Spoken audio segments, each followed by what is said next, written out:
साथियों, ये देश का सौभाग्य रहा है कि हमारे यहां गंगा जी की सफाई का अभियान सांप्रदायिकता की नजर से नहीं देखा गया। इसमें एक दृष्टि पर्यावरण की भी रही। माना गया कि चलिए पर्यावरण से जुड़ा कोई अच्छा काम हो रहा है। सांप्रदायिकता का रंग नहीं रंगा उसे। वैसे ही अयोध्या में हो रहे राम मंदिर के निर्माण को लेकर, काशी में हो रहे कार्यों को लेकर, प्रयागराज में हो रहे कामों को लेकर एक दूसरा पक्ष भी मैं आज देश के सामने रखना चाहता हूं। और ये उन लोगों के लिए जानना जरूरी है जो अयोध्या, काशी, मथुरा, प्रयागराज, केदारनाथ, बद्रीनाथ यहां हो रहे सब कामों को सांप्रदायिक नजर से देखते हैं। साथियों, अगर मैं कोरोना से पहले की बात करूं तो 2 साल पहले 2019 में मुस्लिमों के पवित्र स्थान मक्का में 2 करोड़ से ज्यादा लोग हज करने लिए, उम्रा करने के लिए गए थे। इसी तरह ईसाइयों के पवित्र स्थान वेटिकन सिटी में 2 साल पहले 2019 में करीब करीब 1 करोड़ लोग वहां के चर्च और म्यूजियम को और पोप के दर्शन करने के लिए गए थे।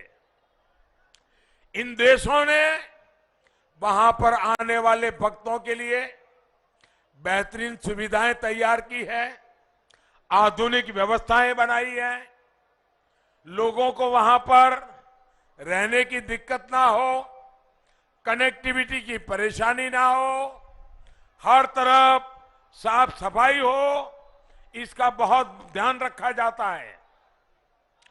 लेकिन भारत में अगर हम उसी दिशा में कुछ काम करें, लोगों की सुविधा की चिंता करें, नागरिकों की भलाई के लिए काम करें, तो इनको वो सांप्रदायिक चश्मों से ही देखने की कोशिश करते हैं।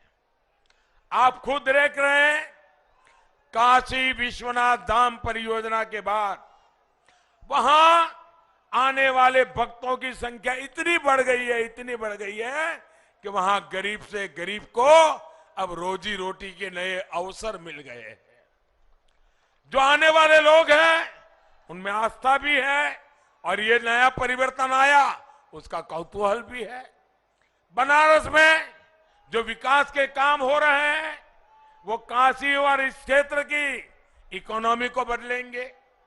और प्रयागराज के लोग तो हर कुछ साल में देखते हैं कि जब कुंभ का आयोजन होता है तो कैसे उसमें आस्था के साथ आजीविका भी जुड़ जाती है। यहां के अनेक लोगों को रोजी रोटी के अवसर खुल जाते हैं। ऐसे ही बद्रीनाथ, केदारनाथ में विकास कार्यों के बाद वहां भी आने वाले लोगों की संख्या बहुत बढ़ी है। मुझे भी वहां के मुख्यमंत्री बता रहे थे कि कोरोना के पहले केदारनाथ में अब तक जितने लोग आए होंगे प्रति वर्ष उससे ज्यादा डबल संख्या में लोग आना शुरू हुए। तो पूरे उत्तराखंड की इकोनॉमी चल रही है। भाइयों बहनों, जब भक्तों की संख्या बढ़ती है, यात्रियों की संख्या बढ़ती है, टूरिस्टों की संख्या बढ़ती है, तो रोजी रोटी देती है कि नहीं देती है? रोजी रोटी देती है कि नहीं देती है? गरीब से गरीब को काम मिलता है कि नहीं मिलता है? शहर में टैक्सी चलाने वाला हो उसका भी रोजगार बढ़ता है कि नहीं बढ़ता है? रास्ते के किनारे पर जो फूल बेचता है उसके फूल बेचने वाले की भी कमाई बढ़ती है कि नहीं बढ़ती है? जो छोटी छोटी सराय लेता काम करता है उसको रोजगार मिलता है कि नहीं मिलता है? जो अच्छी होटल चलाते हैं उसको रोजगार मिलता है कि नहीं मिलता है? भाइयों बहनों, जब यात्रियों की संख्या बढ़ती है तो वहां की पूरी रोजी रोटी तेज गति से बढ़ती है। हम जो काम कर रहे हैं, पूरा हिंदुस्तान अब उस तरफ आने वाला है और ये सारे स्थान आर्थिक गतिविधि का बहुत बड़ा केंद्र बनने वाला है। और इसलिए हमारी सरकार कनेक्टिविटी पर बहुत जोर दे रही है।